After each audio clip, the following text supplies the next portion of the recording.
And you are live. All right. Good evening. I call this meeting to order on Thursday, December 21st at 7:03 p.m. Is member Eileen Leahy present? Yes, here. Awesome. Is a member Debbie Yassig present? Yes. Okay, thank you. And myself, Chair Keanu Smith-Brown, is also present. We also have on the agenda roll call, which we already did, and we have comments submitted. Is there any comments? No. I don't believe there were, so we're moving right along. We have the approval of the minutes. This includes the minutes from Thursday, November 30th, our Wednesday. Let's see, our meeting that we had then. Are there any motions to approve of this? No, I have two little comments. Okay. One is on the minutes where it said update on the task force final report. It said the board discussed and took no action. But I think to be clearer, it was that the report was not presented, so no action was taken. But we didn't discuss the final report because we didn't have it. And therefore there was no action. Right, but I did I presented the recommendations. She did. Yeah, she did. Well, it was based on the September final meeting that they talked about recommendations that they were, going to include in the report, but it wasn't the report and how it was stated and all that was in the report. That was just like, there were still some things up in the air, such as whether there would be ballot questions and, what topics they wanted to include. Right, but the recommendations I gave you were the ones that they voted on and were included in the. Well, then it wasn't a final report. It was. No, but I think we can certainly reflect that recommendations. So the change then, if we want to do that, it would be action. Update on the task force recommendations or something, but not final report, because we didn't have a final report. We have to follow the agenda. That was what was listed on the posted agenda, the final report. And then you had discussion on items as part of it, but so that we can't change that because that was on the posted agenda. Instead of saying the board discussed and took no action, how about if we say the report was not presented, therefore no action was taken? We could say, I think, just to follow we could say that the board discussed something that actually was discussed, if it's specific to what we talked about, which was not necessarily the final report, but it was the recommendation. So we could say the board discussed recommendations. Okay. If we want to be that specific, although, yes, Eileen? Well, we really didn't discuss. It was really a presentation. I feel more comfortable saying Leahy presented the recommendations from the final report, which is pending. Okay. Right. Action taken. Okay, no action. Does that work for you, Regina? Just all of the things that you guys are discussing aren't really like the action that actually happened. You're talking about the discussion that you had in the meeting. But we didn't discuss them. There was no discussion. Okay. I merely said these are the recommendations. It was for informational purposes only. There was no discussion. Okay. Yeah. Okay, well, we put actions on the agenda. So what would you say was your action? You took no action. I'm saying we do that's what I'm saying. We do action minutes. Okay. What you're talking about was presented in your video for your meeting. That's fine. But I think what we're saying is we agree there was no discussion that was made. There was no discussion. Right. Okay. So it's Leahy presented the recommendations, no action taken. Or you could say the report's still pending. But I think we agree there was no discussion. Okay. Well, Debbie, would you like to make that motion then to change these minutes or update the minutes to reflect that? And if so, please share exactly what you'd like that to be. Yes, I agree with what Eileen just said, that recommendations were presented. And that could be enough. Yeah, okay, so Leahy presented recommendations, reports still pending, no action. Okay, so someone's moving to that then, please. Yes, I move that.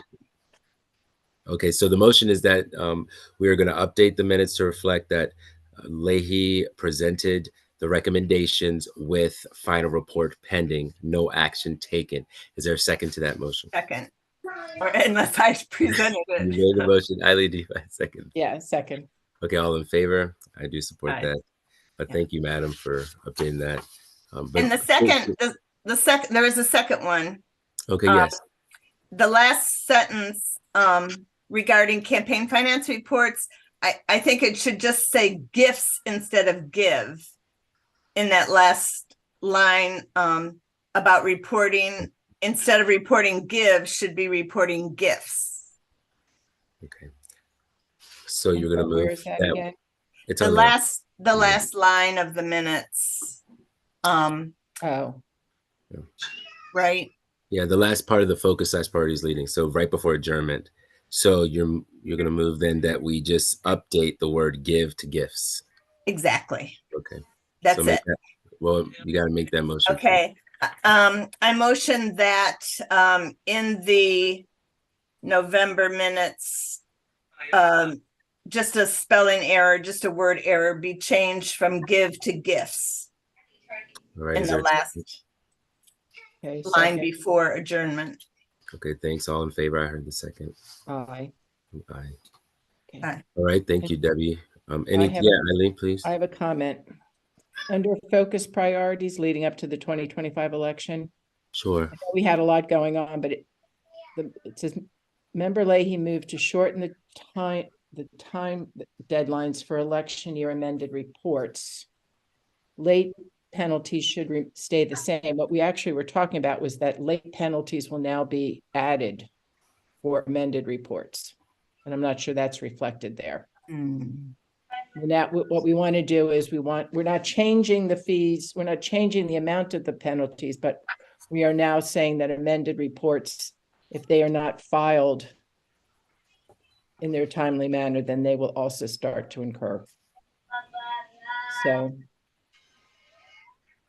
Okay, so do you want to move to specify that then instead? Regina, maybe you can help me because it's kind of two different things to put in there. It's late penalties will stay the same for. I just want to caution you guys, we do the minutes based on what you stated at your last meeting. So you make an amendment, I'll change it. But I would ask for you to go back and look at it then if you want us to wait before approving this, but that was pretty, I mean, we needed to do that because that's something we've been talking about doing. Yeah, we missed you, Regina. See what happens when you let us go on our own? I feel sorry for you guys when I retire. I'm out of here. I love it. That's a lot. We need you to be here so you know what we're saying. Okay. So Eileen, do you want to make that motion to update the language there? Well, I mean, I'm giving, Regina the option if she prefers that we wait and look at the video. No. But I mean, I'm looking at my notes. I remember that, Eileen. And I don't think it's clear in the minutes anyway that we were keeping the penalties the same, but we were adding penalties to amended report deadlines, not just your original report deadline. Okay. So I think if maybe what we need to do is just put in there adding penalties for late filing of amended reports. So it'd be late penalties should stay the same with an added penalty for for filing late reports. I mean, I move that after late penalty should stay the same, we insert adding penalties for late filing of amended reports. I'm sorry. Amended, yeah. Okay. So the motion would then have this saying late penalties should stay the same. It's just inserting. Okay, inserting right after same, no comma or anything. Well, there's a comma there, so. I mean, Okay, so after that Mm. comma there, then we would add an added fee for filing late reports. Right, my motion is to insert the words adding penalties for late filing of amended reports in comma. Okay. Is there a second for that? I just, because I do want to make sure it makes sense. So showing the time deadlines for election year amended reports, comma, late penalties should stay the same, comma, what you're sharing, comma, do not allow campaigns funds to be used to pay penalties and to allow late. Okay, so comma and, because, okay, whatever. Okay, so Debbie, is there a second for that? Oh, there's, I'll second it. okay. And it is included in there that we are adding a ability to waive in certain situations. You know, we're giving the candidate or treasurer an opportunity to explain themselves, and we now have an opportunity to waive those fees. Well, we have to have a not had. process. We have to come up with a process. Yeah, because we don't have that now, but we are adding that option, but we need to come up with some clarification of that. Okay, so late penalties should stay the same, because these two, I just want to make sure it makes sense. So late penalties stay the same, comma, please say that that one more time for us. Motion on the table is after should stay the same, comma, insert adding penalties for late filing of amended reports, comma. That's it. Okay, wonderful. We have a second to that. All in favor of that? Yeah, we had, so all in favor of that motion. Aye. Thank you, Eileen. Okay, there are no more changes to our minutes. Okay, making sure. So we're gonna move forward on there. Thank y'all, and Regina especially. We have here discussion, the update on the task force to study. Oh, excuse me. Hold on. I'm looking at the I'm looking at the agenda from last meeting because I just had it out for us. That's, now, that's correct anyway. It is the same. I know it is the same. Yeah. So we have the updates on the task force to study the city municipal elections final report. And I will say that, Eileen, if any updates on that? It's been approved. So I think hopefully Regina will be getting it tomorrow for having it distributed. Okay. I was hoping we'd have it today to at least say we had it, but I know that it's been approved.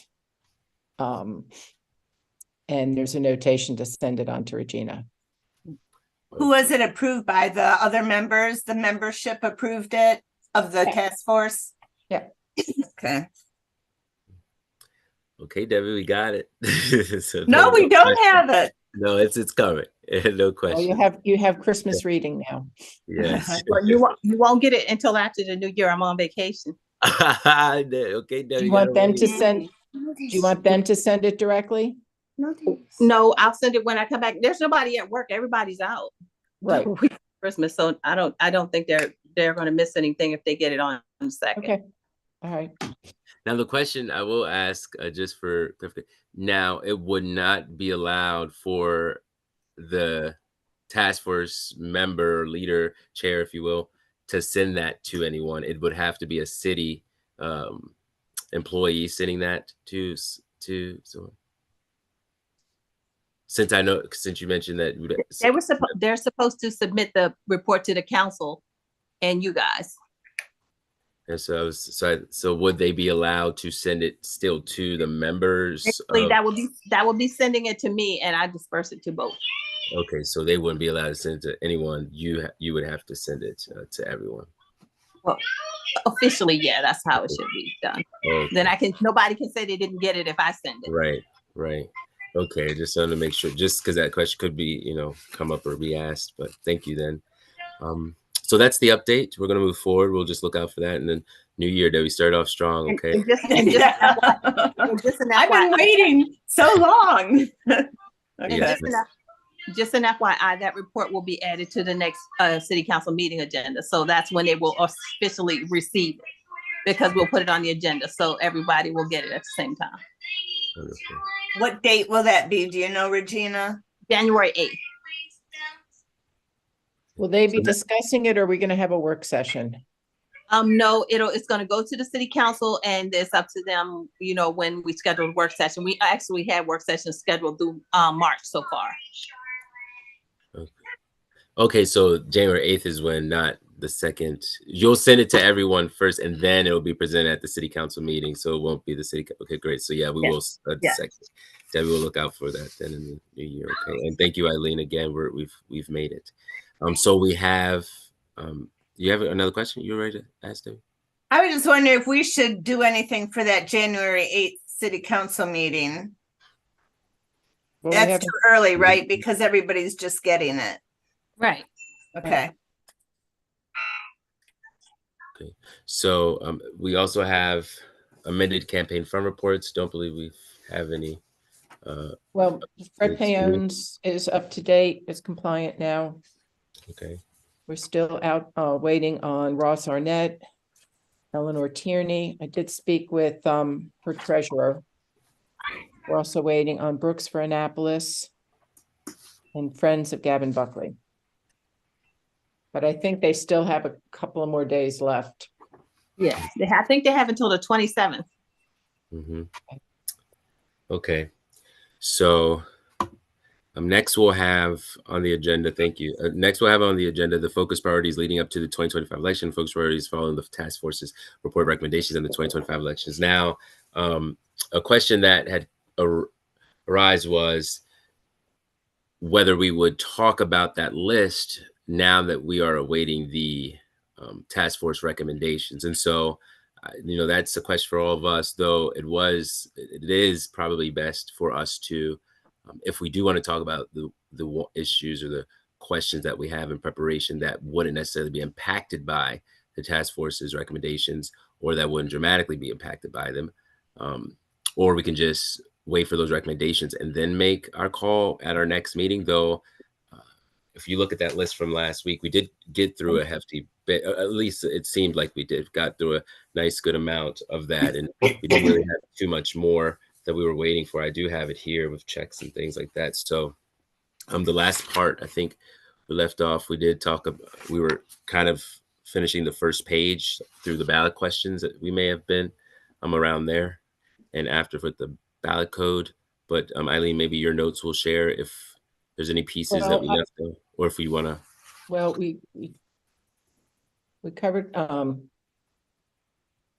we covered campaign fund reports, fair election practices, and ballot questions, absentee ballot code. Cynthia Bruder, I hope I'm saying her name correctly, has gone ahead and started drafting the code for taking out absentee ballots and putting in mail-in ballots. So she's been referencing state law, and probably the entire section will end up being rewritten. It makes more sense to completely rewrite it than to try to piece together. So she's working on that. That'll probably be ready for you all for the full board to look at the January meeting. And then she's also going to be looking at starting the fair election practices. I know Ashley's going to be working with her on that. That will probably be a section that will be completely need to be looked at, and also the ballot questions.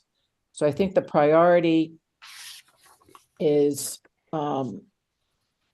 updating the absentee / and adding mail-in ballots, but also doing the fair election practices, because since we're adding penalties, that needs to go to the council as part of the budgeting process. So those two are going to take precedent, and then the ballot question will come later. And also talk about canvassing. I don't think we talked about canvassing. No, we didn't get to. No, we finished off and maybe the first. So I think we just have canvassing pretty much left on the the canvassing list that I had submitted. And we looked a little bit. We didn't look too much at the absentee ballot code, did we? Yeah, I have December for ballot question, absentee ballot code, and canvas. I have December written on them. Right. You're I started. I think that was why I started from ballot question on down. And also that definition and terms under fair election practices, I have hold till next meeting, which would be Circle tonight. notes. So it must have been what. Thank you for helping me with my notes. I know now what they were for. Now, do you want to? That's, I think, the question is, what part of this can we discuss tonight without using that report, so that when we actually get the report, it can help guide us for any other finals? Or does that report really impact much of this? I think we're doing our work that needs to be done for the 2025 election. The Wonderful. task force has got a different focus. So that's, so I think we need to continue with our work. I would love to, if we can start where we left off, or whatever we can get through So- tonight. So I'm sorry, the part that you were all saying we needed some additional It was information. definitions and terms. Is Oh, that yeah, it? I think, okay, I didn't follow up on that, or I don't know if I have Ashley written here. All right, so that'll be looked at. Yeah, That'll next, Well, that'll be part of whatever's put out there for the fair election practices when that gets drafted. yeah, I just had a note under there regarding contributions versus transfers. Uh-huh. That the that to look at state law and the city current to clarify. So to to clarify that regarding like the Tierney lunches and gifts to locals, those came up, and you know, we're going round and round with her, and could be Yeah, others that's in the future. Right, that's underneath the campaign expenditures and the types and prohibited. So I believe that Okay. Cynthia, as part of drafting that whole section, will be Okay. looking at what other the state identifies it more specifically. When I looked at some of the other codes like Rockville and Frederick, they didn't get into specifics. So that'll be something that'll need to be drafted for us to look at. I mean, the state gets into even more things in terms of what you can use, like, because people will have campaign headquarters. So there's certain things you can count, like furniture and Right. and that sort of thing. So you're right. We need some more clarification on it, but I think as part of all of it, we'll be able to get something drafted. So that's what you're referring to with January. It's that section from campaign reports and the entire section of fair election practices, but it's not until ballot questions that we should pick back up and think about what we can ask. Well, for January review, what I was talking about is what she has started drafting is on mail-in ballots, Okay, mail-in ballots. taking out the absentee ballots and putting in mail-in ballots. So that procedure should be ready for review in January. I don't know if fair election practices will be ready. There was discussion about how to present these to city council in pieces or all together. And I don't think that's really been, we're not going to put it all together at one sitting because it would be a lot. So if we can get it by January, we'll submit it for review here, and then it can move forward for First Street or sometime in February. Okay. Well, then maybe we go to ballot question for now, since we're okay. So we'll pick back up. It talks about updating the election code on this topic, the clear process procedures considered, including a timeline for submission. And it also talks about the number of signatures to require. And this is, I think, the piece that we were speaking about for a good chunk, because this is the most important part of how do we allow for our residents or people who would like to put forward ballot questions the opportunity to have their voices be heard without it being biased or skewed in the political light, if we give the power to city council persons or, you know, any governmental official to do so. And so I think this is important for us to ask to maybe draft some legislation on as soon as possible as well, seeing that this will prompt the recommendations and this report's response to be able to be put into some legislation as well. Right. So what do you want to recommend? Well,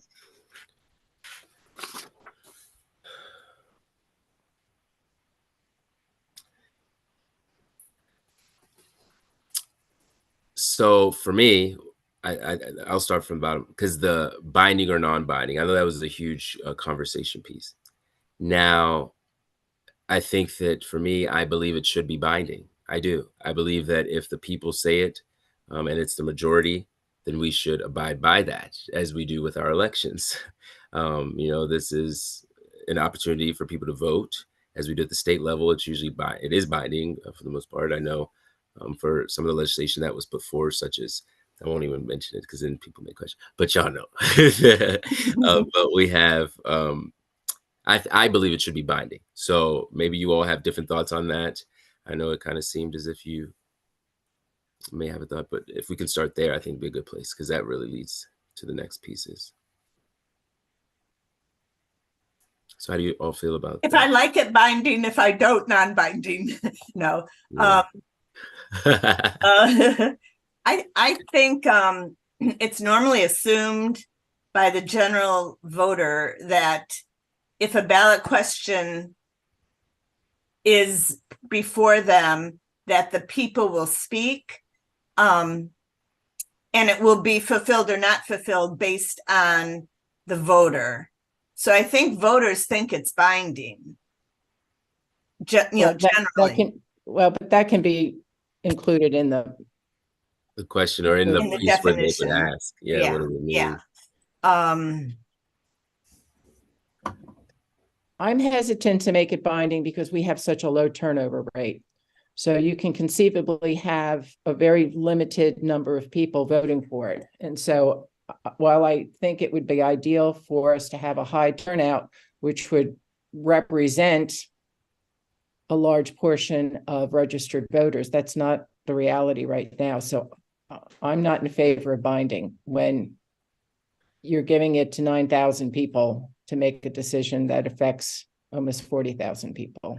But I would say then our government is flawed, as we know it and maybe, but because those persons are a small few that make decisions on behalf of many. And so for the many to now make a decision on behalf of the other many, it should be at the same standard, at least in my view. And I think of the view of the peoples that I am speaking on behalf of. Well, I think it represents what the people who are voting want. And certainly candidates can speak to it beforehand, but it's really up to the city council. I guess one clarification I would have, if it's even possible to do under state law. I don't know that, but I'm not in favor of it binding. I'm in favor of it being non-binding. Yeah. Now the question, we were talking about whether the question, going back to even getting a question on the ballot, whether it would come from a petition percentage of voters, or whether city council could put it on. So that kind of affects, right? That speaks to binding or non-binding, kind of who put it on, who put the question on the ballot. Did the city council, those few people did, but their leaders, elected leaders, did they put the question on? Or did a grassroots organization fight to put it on? Well, unfortunately, that's kind of putting the horse before the cart, because we don't, that's a separate question if we're going to be recommending that the city council be able to do it.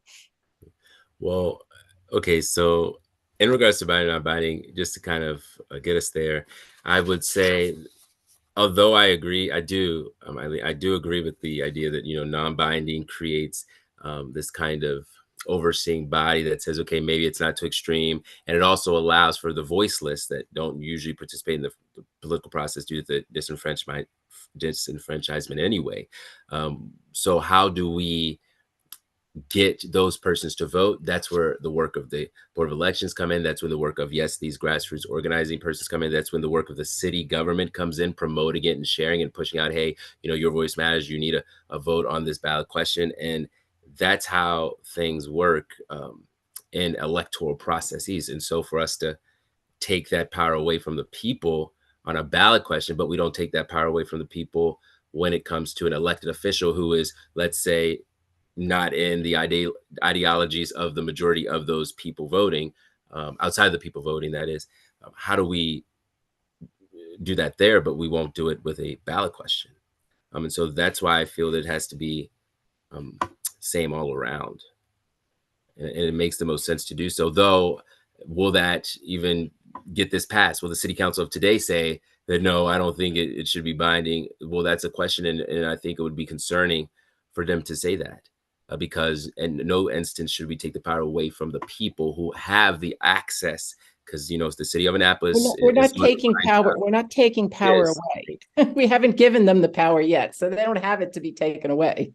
Well, I'm presuming that we are giving them the power, when we get this done. Okay. I'm presuming in that instance.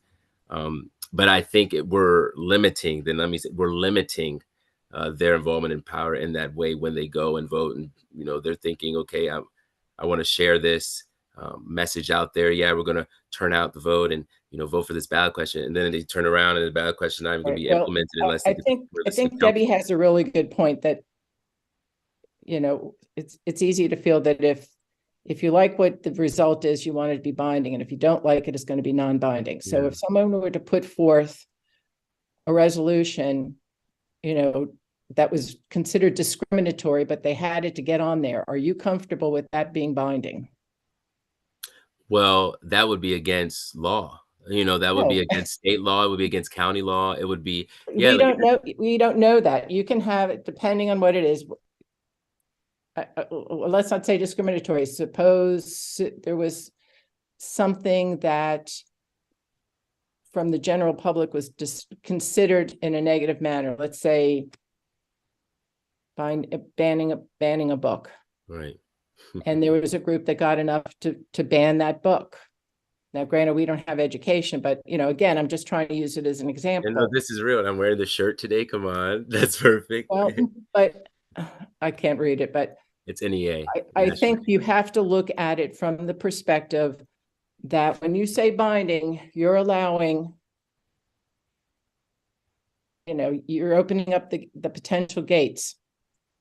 So okay, so you're saying that it is pretty much this whole idea of separation of power, where, or this whole idea of balancing. I'm not even talking about at that level. I'm just saying, if you're voting for binding, you have to be aware that you're allowing any group that gets together a certain number of signatures, which we've still got to discuss, that whatever they say, that if 40% of the population of the voters who turn out and they say that's what they want, that you're going to be prepared to know that that's going to be binding. Okay, so this is why I said what I said about that, because then the question I have is, for the elected officials who were voted by a certain percentage of voters, is that voting base not similar or even the same pot of voters available for that ballot question, which would only be in an election state? So we're putting these ballot questions. So I think the question then would be is, will the ballot questions be at any point in time, or do these ballot questions have to be on a ballot that includes other elected officials? Because then it's the same draw of people. And you're not answering my question. I'm not concerned by that. I'm not concerned by that, because every single day, just like our Supreme Court, they make decisions on behalf of people, and we're impacted by that. And if I think about a binding versus non-binding, if I can see some data or instances where it's non-binding, I would love to see how that works in other cities and states. And maybe, we got to take some more time to look at that. Well, Rockville has non-binding. Okay, so with Rockville having non-binding, I'm not. What do you feel? It's in the research I presented for you. So yes, they have what they call, what's it called? Let me go back to that. I can't remember the advisory referenda. They call it advisory referenda. Thank you. Yeah, let me go back to that. So it's advisory. So a referendum, the way the process, let's take a step back. The process that we have is not necessarily bad. It just needs updating and more clarification. And then the number of questions, the number of signatures that are needed is the missing piece. And I only brought up the binding versus non-binding because I had noticed it in other areas. So And also the third point that we were going to consider was whether city council could introduce a referendum. It still allows if a group puts together and gets the signatures to put something on the ballot, it still has to be approved by the city council, the wording that goes on the ballot. Okay, so I just want to clarify so that there's understanding of how it works and what the current code is and what we would probably continue in that vein. So there is the potential there in terms of how that would be phrased. I think actually the phrasing of the petition, I have to look in exactly, but I just want to make you all aware that there's a number of steps before it gets on the ballot. Sure. Particularly in regards to the wording. Okay. Okay, let's look at then with the process. Let's say we say it is non-binding. The process after non-binding would be presented to the city council as a recommendation, or sharing, okay, this is what the people want, and they then would decide whether or not it would be written into law.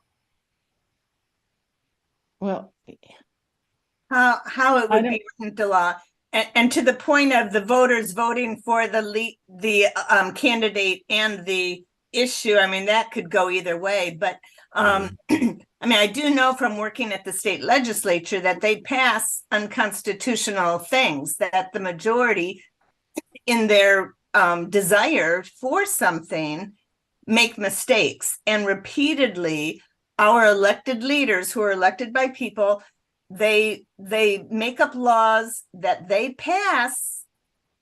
Like a lot of times the super majorities, they pass unconstitutional laws that then have to be taken to court and revoked and come back in another form. So in questions or in laws, a lot of mistakes can be made just by fervency, just by people wanting something. So we do need to be cautious of following the rule of law and trying to limit mistakes. So maybe making it non-binding, if we have to decide between binding and non-binding, making it non-binding would allow for the sifting through of the issue, how to implement it into a law versus an issue. So then why wouldn't first off, I know you mentioned Rockville, but I did want to make a mention that we shouldn't be using a place that just voted down lowering the voter age to 16. I think that's a biased place. Though I will say that for a ballot question, isn't it already reviewed when the ballot question is submitted to the city? They would have to review it by the city of law. They review it and they make sure that it is even before it goes on the ballot. It has to be reviewed. And so if it's going against any law or code, especially discriminatory or any type of actions of that nature, it wouldn't even be allowed, would it? I mean, that's not. I think I think it should be not on the end where it's binding and non-binding. It should be on the end of what qualifies a question to be on the ballot and what would be acceptable. That will prevent any types of ballot questions that would dramatically shift the entire nature of an area that should be standing by its values, core ones, and the best of all people. Yeah. But to then say, okay, non-binding, it takes away. I think it does. It limits the people's power, especially if the level, if we haven't even decided on this, but especially if the level to get on the ballot is going to be 8,000 people. Or 8%, how many 20%, 30% of the voting population. This is not something that's easy to even get on the ballot, and so you have to have a lot of persons to do so. And then the people that are actually involved in this, I think that the word would get around enough if it was something that would dramatically shift the nature, where we're going to push back, and this is not going to be acceptable to have on any piece of law. And so I don't think that it should be non-binding for those reasons. I think that it should be binding, but we put stipulation and plans in place to prevent anything that shouldn't be happening from happening. Yeah. Well, then, I mean, even the questions, yes, the questions are written by the attorney's office who's in power. So questions are very confusing. We all know, we and others we know are confused by the wording of questions on the ballots. They're worded almost opposite. You know, a yes is a no and a no is a yes. And you've heard all that, especially when we went through the state redistricting a while back. You know, those, you know, and it was whether you want an independent commissioner, whether you know, think the party in power should write it up. And most people want an independent commission. Most all do, but it came out that you voted the opposite way than you thought it said. So those questions can be manipulated as well, Keanu. You know and that's that. where the educational component comes on in. For every election, we talk about how it's important that the voters' responsibility, their civic duty, is to educate themselves. And so it's okay if we're giving all this, you know, to the voter. Let's let the voters decide. You know, Right. that, and so in a clear way. We need to have a clear, concise. I mean, I'd love for the city of Annapolis to set the bar for clear, concise, fair elections. So I know that was a lot of discussion, very positive feedback and thoughts and things for getting us here where we can, I think, kind of come to a decision. Maybe we just hold off on that for a moment. Maybe that discussion can just set and we just move on to something else. Or if you all feel comfortable enough to move forward in a motion, we can do that. But whatever you all feel is best. I don't want to hold us on for too much longer to this. Did the report address the report? I know these ballot questions are going to be in the task force report, right? But I don't know exact. I mean, I can read you the recommendation. Yeah, it was something about. I thought they had questions too about it, whether how they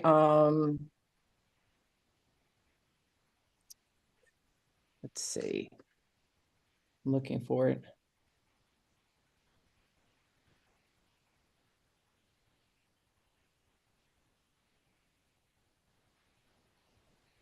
The Board of Supervisors of Elections should draft regulations clarifying the process for placing questions on the ballot. You thought it was more than that. Well, I mean, we obviously don't have consensus and we obviously don't have the information.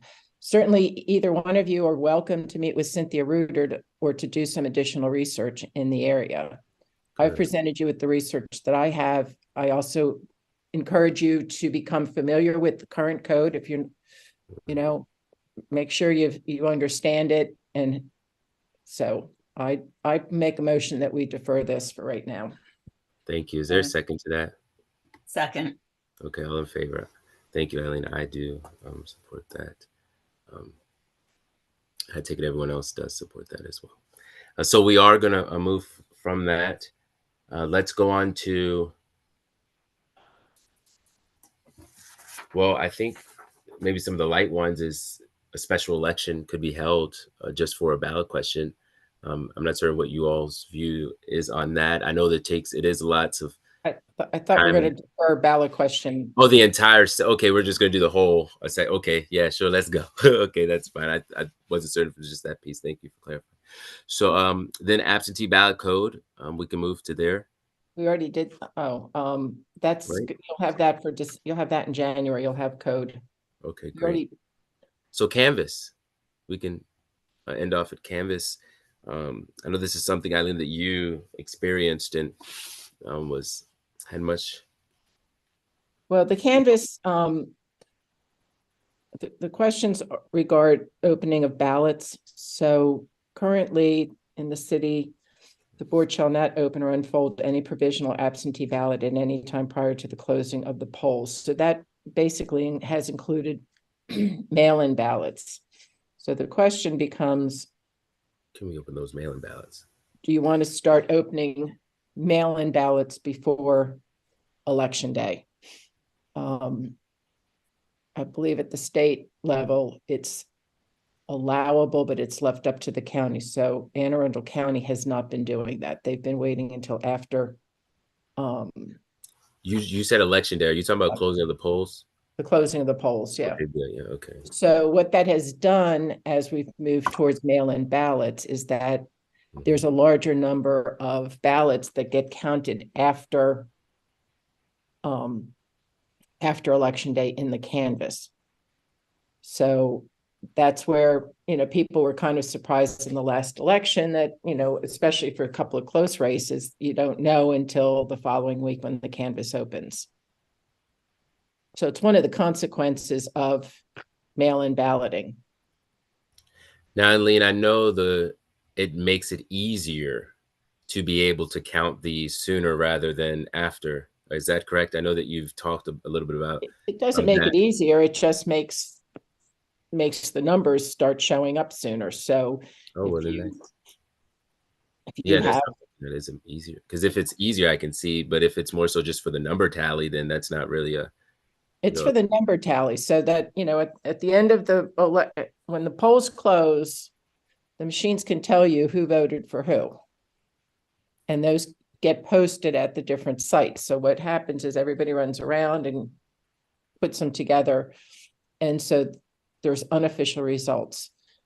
Back at the Board of Elections, they get tabulated, but again, they're unofficial, but none of that, historically, that doesn't include provisional and absentee ballots.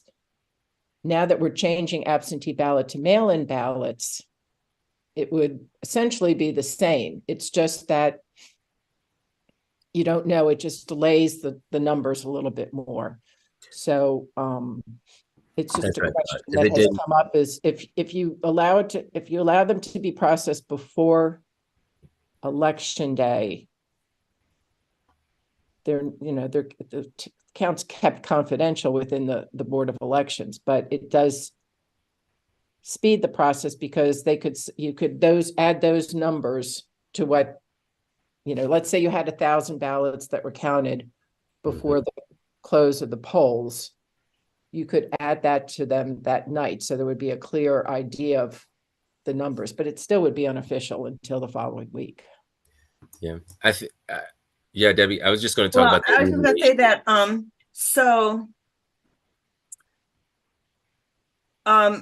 The reason why Anne Arundel County, that I read and was told why they didn't opt to count mail-in ballots early was that they did not have the time or the manpower to do so, because going up to that election period, everybody's on full speed ahead with already existing duties. And even though the people may want the ballots counted so we have quicker results, the Linda Lamone or David Gary said they just couldn't physically, manpower wise, sit down and count these ballots early. So going forward, if the county is going to be doing the canvassing, we need to make sure they can do it. Now, I know we're smaller, so if we're talking city, but if we're combining with the county elections going forward, we would have to make sure that the county system can canvass early. Well, we're just talking about 2025 now. Okay. So, and just the city, yeah. Well, I think, yes, because when you were saying about it, it is the alleviation for persons who maybe be in the race and, all these vote totals, so they can say it to their people, or, the news can get out and maybe even skew perspectives and think, this person's going to win. So I think on the media or communication side, that's what can impact. And then we also have the inner workings where, as you mentioned, that could help, Eileen, although it's unofficial. If you had 1,000 persons mail in and you only had 2,000 people voting, and all, or let's say 1,500 people voting, and 1,000 went to one person, then you can assume that the person won. So we can get it from that aspect too. Now, when we think about it, I from my experience thought, it was changed in an election at the state level. I know that they were doing that, and then it was changed under a new administration. And I didn't really hear much about how it negatively impacted anything. There wasn't any, any persons manipulating the vote totals or anything like that. It wasn't anything like that I've really heard. And do you have any question or I'm concerned about that? Because if not, I don't see it being a deciding factor. Whereas we could just say, okay, let's open it up to get those sooner rather than later. I think the fact that we haven't heard anything negative is not a reason to change it. Okay. I think unless we have an overwhelming thing to change it, I'm not in favor of changing it at this point, not for Okay. 2025. Debbie, do you have any thoughts on that? Because Yeah, I'm just wanted information. I'm not ready to hop on Yes. board with a new. I kind of like it all at once. I do. I like I getting do. it all at once. That way we're no unofficial. Oh, okay, it's unofficial. I'm still biting my neck. People, people are still Well, doing it's that always going to be unofficial because the count does until not it's occur until until a it, week of course, later. yeah. And that was something that was a learning curve for people in the last election, but I think it was a good thing for people to realize. Right. The final count does not occur until the counting is Until they complete, redo it. and the counting is not complete until canvas. So I think another part of that is the canvassing when that takes place. And so Well, let's finish. Can we finish? no, but that's what I'm saying. I think if we keep it the same now, the canvassing is really when we can kind of dive in, because that could help if we want to get sooner canvassing. So I say let's have a motion then. Eileen, I know that you're not in favor of changing it, so let's go ahead with that, please. All right, so my motion is to not make any changes to the city code in regards to when ballots can be opened. Okay, is there a second to that? Second. All right, all in favor? Aye. All right. So we are going to move forward to preparing the canvas. This is where I was just kind of. Did you vote aye, Keanu? What's that? You did? Yeah. Okay. I'm just gonna. I'm sorry, I was looking down. I didn't notice. Thank you. So we have the under absentee ballots. The application reviewed after receipt.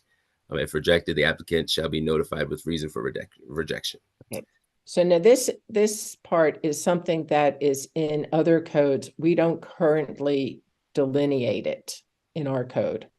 So it really just came up again in the last election when we started doing more of the mail-in ballots. And so it may behoove us to include it in code.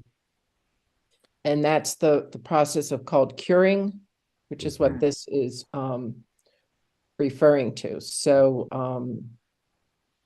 so when the ballots come in, whether they're mailed in or picked up in the drop box or dropped off by people, they look at it, there's a little flap there to see if they've been signed. Because if that oath is not signed, the ballot won't be accepted at canvas. So what they try to do is they will try to contact the person and then say, you need to, sign it. And then it can be counted. So this is just, the question then becomes, do we want to add that to the code? We should. And who does the curing? What? Election staff. The election staff does So it. it'd be city or county? It would be the county. And they do that naturally anyway. Well, they do it as part of their election. Yeah, it's allowed. It's allowed in state law. And they would do it immediately. Like when it came in, they would do it so the person has time to. Right. And how many do we know? How many? Like, what's the percentage that need to be cured versus come in okay? I couldn't tell you. I mean, I'm sure the number's out there, but we did. So those ballots are, if I recall, and again, don't quote me, my recollection is those ballots are then kept to the side. So they come to the board, they come to us, and they'll bring them to us and say, okay, these ballots were cured and found that they were not signed. here is their signature, because it's not necessarily on the ballot, so it'll be there. And so then we can look at it and then we decide if we're going to take it or not. So it's all presented to the board. It's not, it doesn't go through the canvas process of going to two people first. It'll come directly. If I recall, they come directly to us. So we did have a fair amount of them.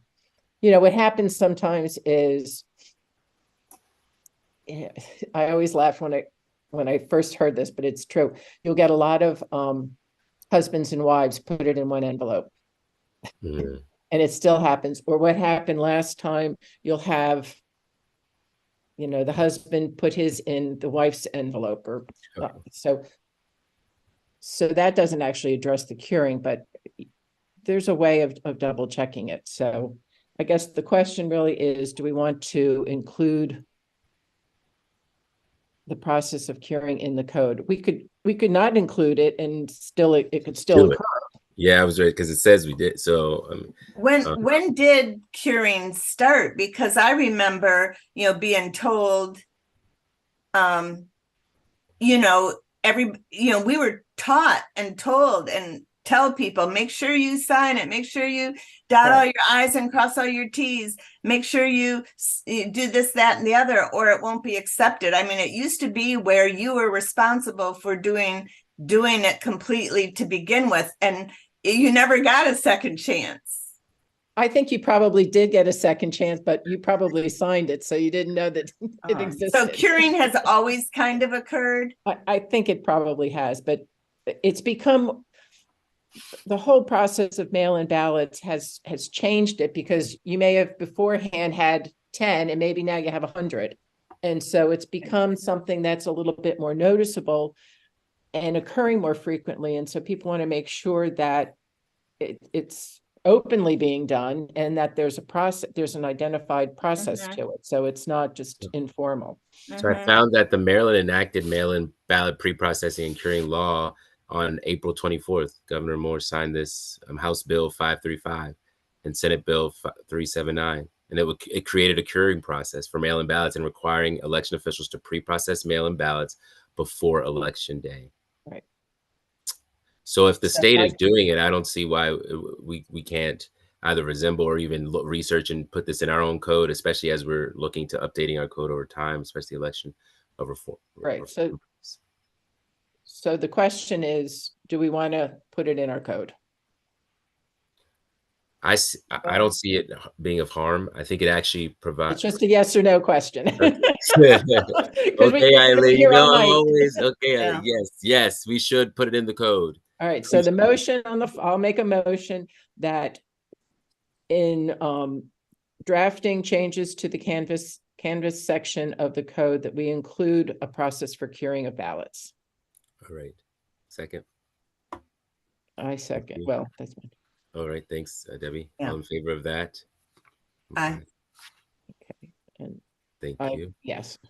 Okay, great. This is all going to come back to us in draft form. Anyways.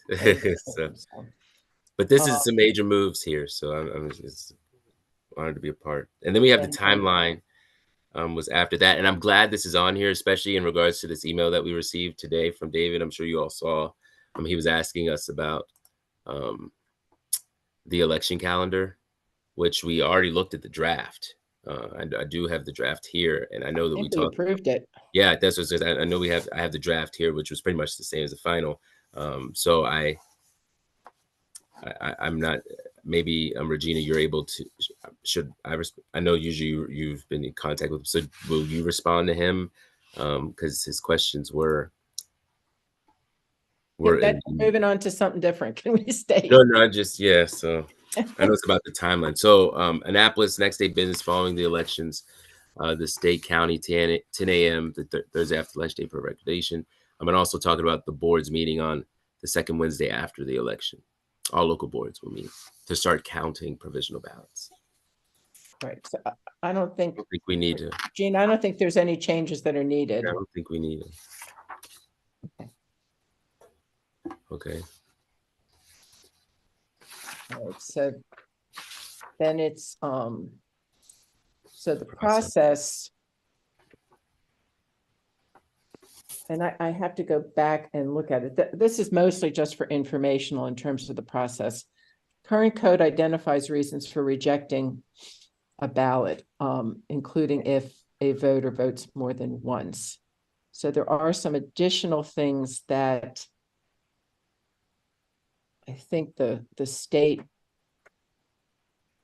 includes, and again, this all has to do with mail-in ballots. So if a voter returns more than one mail-in ballot, the local board will count the ballot with the most recently signed oath and reject all earlier ballots. And then if the oaths have the same date or neither date can be read, the local board must reject both ballots. So it's just, I don't know if you want me to read through all these. It's just, my purpose in including this is these are things that are at the state level that aren't necessarily in our code. So do we want to look into to doing that or not?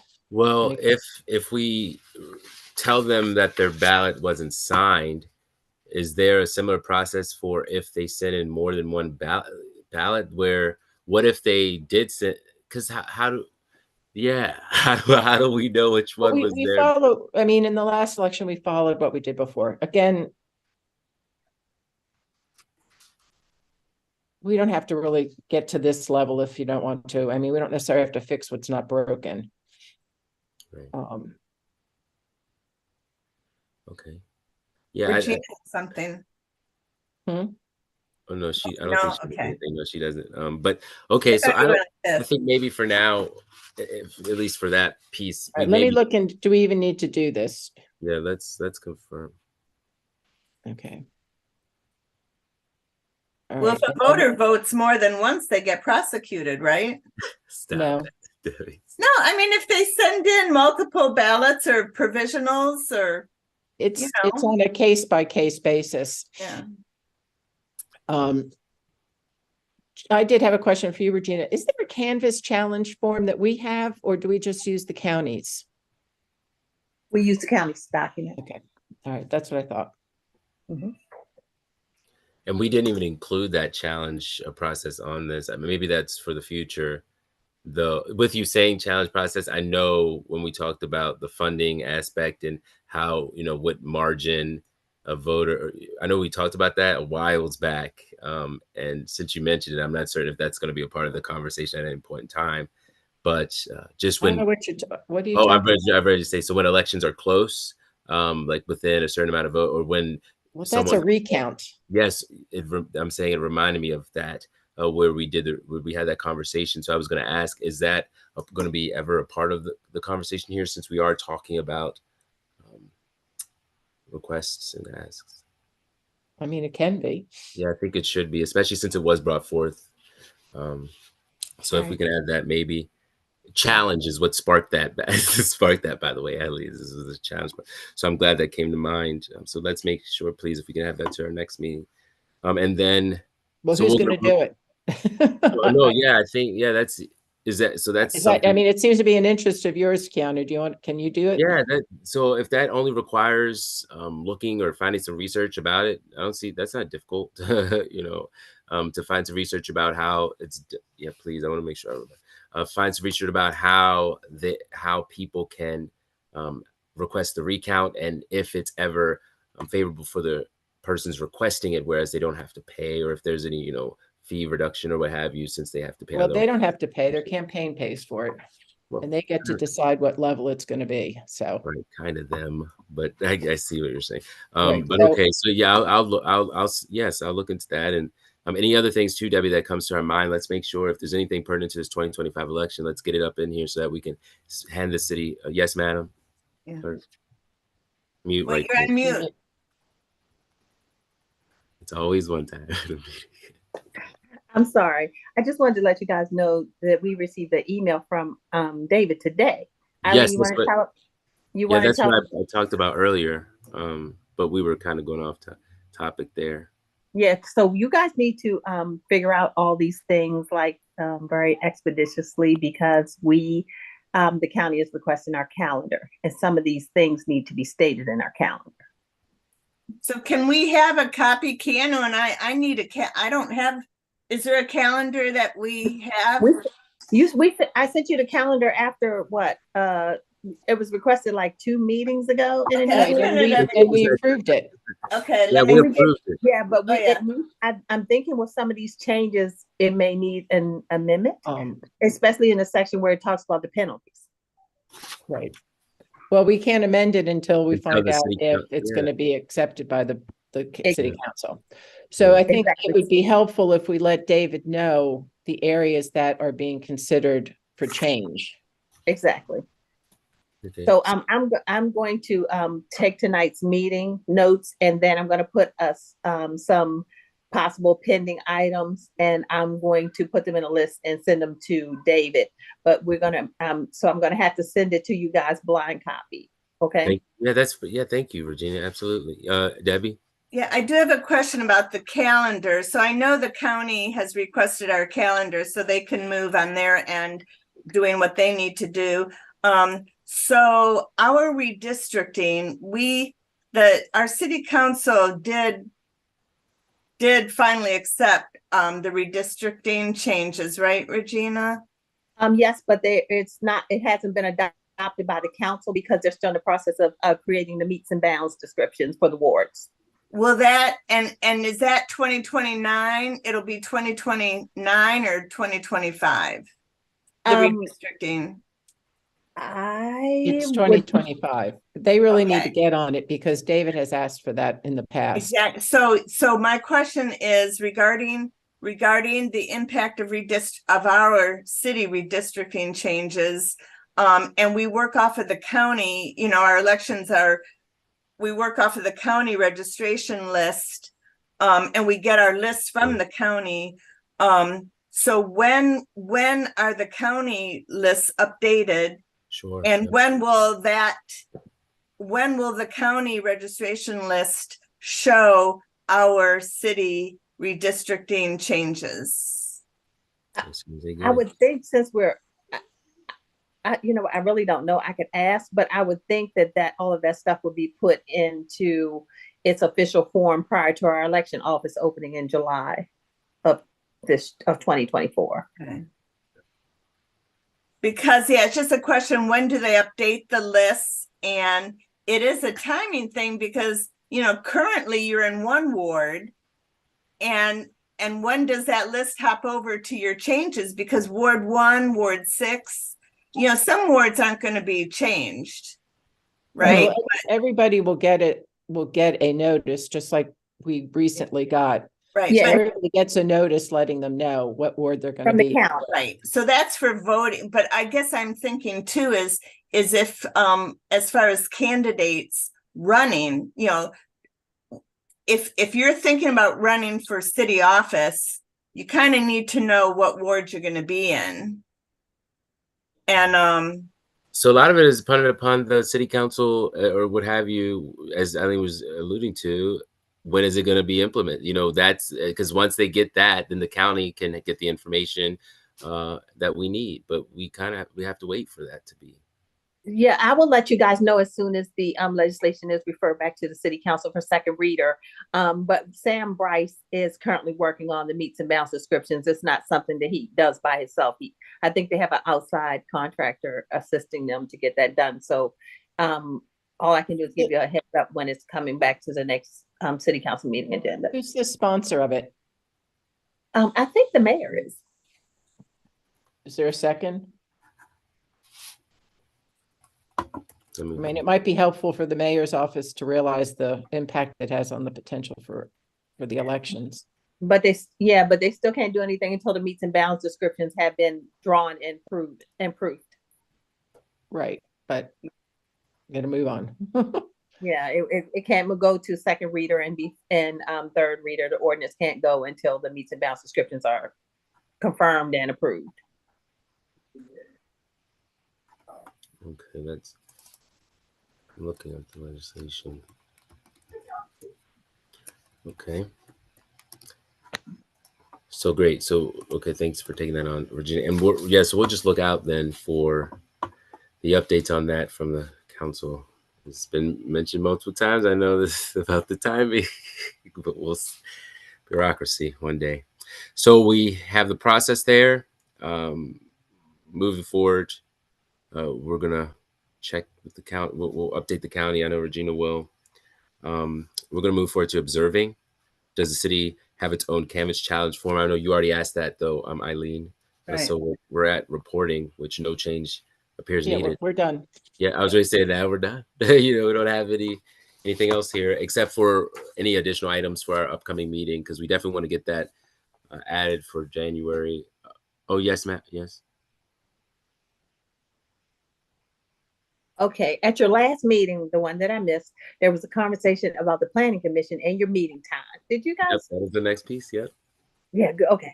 I'm just waiting to hear about that because I was No, very let's- confused on an email chains going around. Right. Well, bylaws and the annual report are the next thing on the agenda.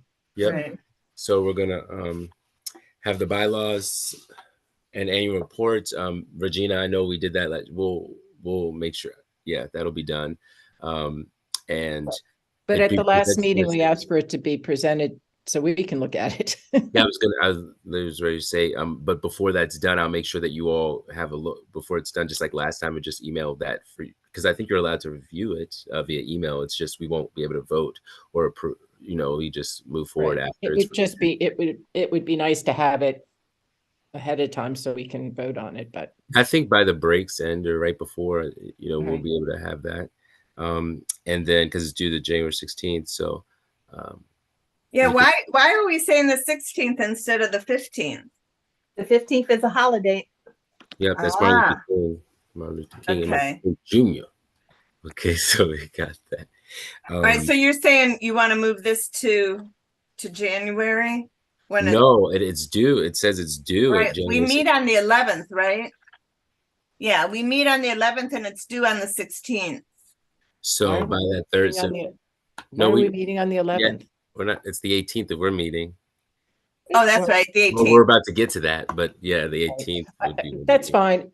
I had hoped that, in the past, we've done it at the December meeting where the board looks at it and then it's submitted. So if it's going to be, as long as it's submitted on time. Okay. Thanks. So we'll get it before the meeting, right? Because Absolutely. that's yeah. what I wrote down for this meeting, was that we'll get it before this meeting.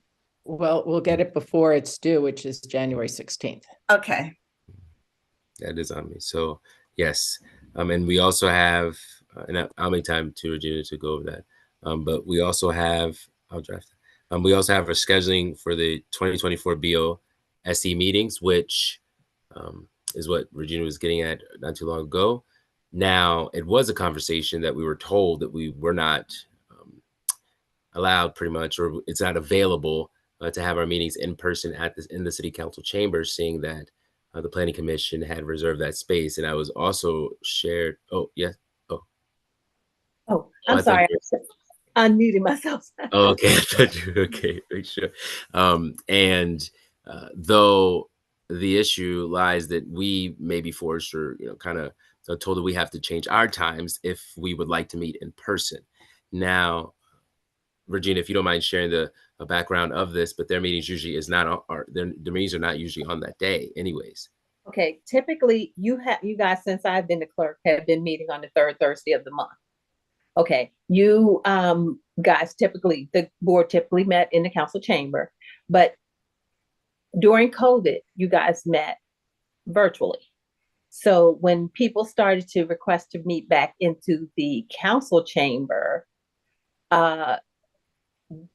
we're in the process of having the city documents reviewed, and they requested the third Thursday meeting, and they wanted to meet at your time. But I had already sent out an email to Hillary stating that you guys were going to be meeting in person. Yes, we have the whole beginning of schedule January. that you sent to us. Yeah, you gave us the whole schedule. And I sent it to her so she could put it on the calendar. So somewhere along the way, there was a conflict with if you guys wanted to meet in the chamber or if you wanted to continue meeting virtually. And I know you had a conversation about it at the last meeting, but I was not there. So I was trying to figure out what's going on and what is your intent? Are you do you want to keep your time and allow the planning commission just for the month of January to meet on your date? What is your pleasure? Okay. Well, I know we talked about meeting, finally being able to meet in person. Now, if we want to give James, because this is where me morally and yes, politically and, just my ideology and things comes into play, where I don't believe that the planning commission, which focuses on development and redevelopment of our city, takes precedent over the elections or the process thereof. Though seeing the consideration of the timing, and things of that nature, I don't see why it's 1 month. I mean, we could do that out of the kindness and love of our hearts, though. It's the process that got us here that we shouldn't have had to deal with. So, I mean, it's up to you both. I don't mind meeting in person at the beginning of January. I would love to. I think it'd be nice to finally do that, though. If you all feel otherwise, we can go that way. Well, I think at the last meeting, Mark made it clear that we're not going to be able to do a lot of live meetings or in-person meetings because of the restraints or the difficulties with having, it's having that recorded, and there's pros and cons with making it virtual versus in person. Right. So I think the question of do we want to keep to our third Thursday of the month? I'm in favor of keeping to our third Thursday of the month because I think that's what the citizens and the voters are used to elections being on the third Thursday. I think Regina has said that it's been that since she came on. So I think that there's some precedent there in terms of we want that slot, whether it's virtual or in person. That would be my. That's the one. Yeah, we all agree on that. I think that. So Yeah, if they need to have a meeting in January, since they're already doing it in person, we could just do a virtual in January. And I think our last meeting, we were saying, we understand we can't necessarily, it may not be in our best interest to meet in person every single month. We could pick what months we want to be in person versus. But the planning commission would need that date consistently. So if they get the first and the third Thursdays, then they're in there. And if you wanted to have a meeting, we would have to find another location. The only thing that I'm concerned about with having a different location is the recording of the meeting. Right. But can we ask them they got to come up with another week? They got to come up with another date. And also, are they being recorded when they're in the council chambers? Because I've been seeing videos of these commissions in the council chambers being recorded. Well, Mary time. I think because and I can't say that I know for a fact, but I think because of the topic that they're holding their meeting in the council chamber and it is being televised because of the topic. Mm-hmm. Because typically boards and commissions, if you meet in person, there's no virtual. That's exactly what I was thinking. Mary time and the planning commission, they're working hand in hand, especially because of the city document, the upgrades and things of that nature. So can we find out from Hillary or the chair why they changed? Because they used to be the second and fourth. And ask them to respectfully request, can they change back to their schedule because we would like to keep our third Thursday. Okay, well, I would need a motion so that I can forward it to the city manager and to the planning and zoning director and Hillary as the boards and commissions liaison. I have a question. So they were they were second and fourth Thursdays. And I just know that I couldn't tell you which 2 Thursdays, but I just know they weren't the third Thursday. Okay, and that's a big group, right? Yes, they're a big group. Not diverse, but big. Yeah, I mean, because we're small, we're mobile, but where else other than city chambers? What are our other choices for filming? There she is. Good question. Yeah, but the purpose of in-person meetings is for the public to have access to us. Yeah. And but so, I mean, like another room at City Hall or another, or, like we've talked about the rec center, it just seems like there should be more than one room because we don't need that big room. We could have a classroom. We could have, a conference room. We could have another space that could, if there was recording, the ability to record. And they already have it on the calendar that their meetings are going to be on the third Thursdays of the month. And it tells the time and everything. All right, I'm going to make a motion that we request, or that we Okay. request the planning commission to reconsider their meeting dates or change their meeting dates to allow us to continue with our third Thursday of the month. We can only ask. Yeah. And, In city you know, and we chambers, can in be- city council chambers. Right, and it could be some dialogue, either Keanu, you talk with Hillary or talk with their Sure. chair, or see. It may be that they have conflicts or something else, but I think we have to, you know, if we want to keep it to the third Thursday, we have to ask them if they would please, if we can work something out. So if Keanu arm wrestles their chairman, Regina, will he win? Listen, have you seen I the don't know who chairman? their chair is now. Yeah, I go talk it on video. We don't got Keanu, my money's on you, buddy. You already know. I said it last time. We got to talk about it on video though. Right, so yes, please. Is there a second for that motion? Because I agree. I'll completely. second. Okay, all in favor of that? I am Aye. in support of that. So Thank you, for- Regina. So for January, rather than go to the 11th, we could still do a virtual meeting on the 18th. Mm-hmm. Okay. So we're comfortable then keeping a virtual meeting on the 18th with the presumption that we may be able to go back to our, either way, we're sticking with third Thursdays of the month, regardless, virtual or not. We're waiting on the request of whether, well, we're waiting on the ask or urge to not be so petty like that, but, you know, to give us, or at least, you know, off the response or the reasoning behind why this is, so that we can at least understand it a little bit better. But yeah, I think that's fine with my schedule too. I was just looking to make sure I had the planning commission when they were meeting, because I know that they were meeting already on our day. I do recall that that may have been another conflicting meeting that they were having. But okay, thank you, Regina, for taking that on. We'll look out for that, because I'm sure that can be done right in the new year. We'll get a response.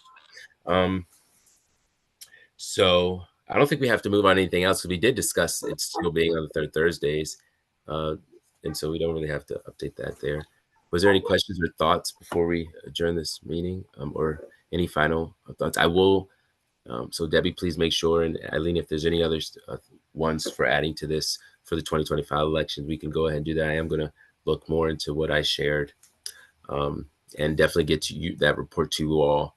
I know there's been a lot going on, so make sure you get that before the deadline, at least a week before, so you can, or you know, so that you can get a look at it and actually give some feedback if you like.